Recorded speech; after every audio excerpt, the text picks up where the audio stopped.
নমস্কার বন্ধুরা, আমি মধুমিতা আপনাদের সামনে আজকে একটা রেসিপি নিয়ে চলে আসছি। সেটা হচ্ছে কচুর লতি দিয়ে চিংড়ি মাছ একটা রেসিপি। আপনারা দেখুন আমি কী করে করি। আর চিংড়ি মাছের মতো প্রথমে নুন হলুদ দিয়ে মেখে নিলাম। আর এবার আমি পেস্ট করে নেব কাঁচা লঙ্কা আর পেঁয়াজ বাটা আর হচ্ছে কিছু রসুন। আর এখানে দেখলাম আমি যে কচুর লতিটা সিদ্ধ হয়ে বন্ধুরা আমি কচুর লতিটা সিদ্ধ হয়ে গেছে, এটাকে আমি এখন ঢেলে নিলাম। কড়া গরম হয়ে গেছে, কড়াতে আমি দিয়ে দিলাম সরষের তেল। আর তেলের মধ্যে দিয়ে দিলাম আমি চিংড়ি মাছগুলোকে আমি একটু হালকা করে ভেজে নেব। চিংড়ি মাছগুলো হালকা করে ভাজা হয়ে গেছে, এখন আমি উঠিয়ে নেব।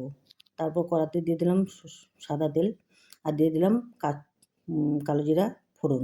এর মধ্যে দিয়ে দিলাম আমি কচুর লতি, সাথে দিয়ে দিলাম আমি লবণ হলুদ। এখন আমি কচুর লতিটাকে ঘেটে নেব।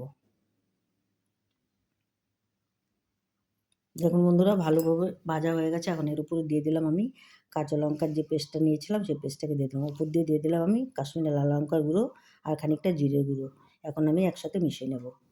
মেশানো হয়ে গেছে বন্ধুরা, এর উপরে দিয়ে দিলাম আমি খানিকটা পরিমাণ চিনি। আর তারপর দিয়ে দিলাম আমি চিংড়ি মাছ ভাজাগুলোকে। এখন আমার হয়ে গেছে, এখন আমি নামিয়ে দিলাম। বন্ধুরা আমার ভিডিও যদি আপনাদের ভালো লেগে থাকে তাহলে অবশ্যই লাইক কমেন্ট শেয়ার একটা ফলো করে দিন।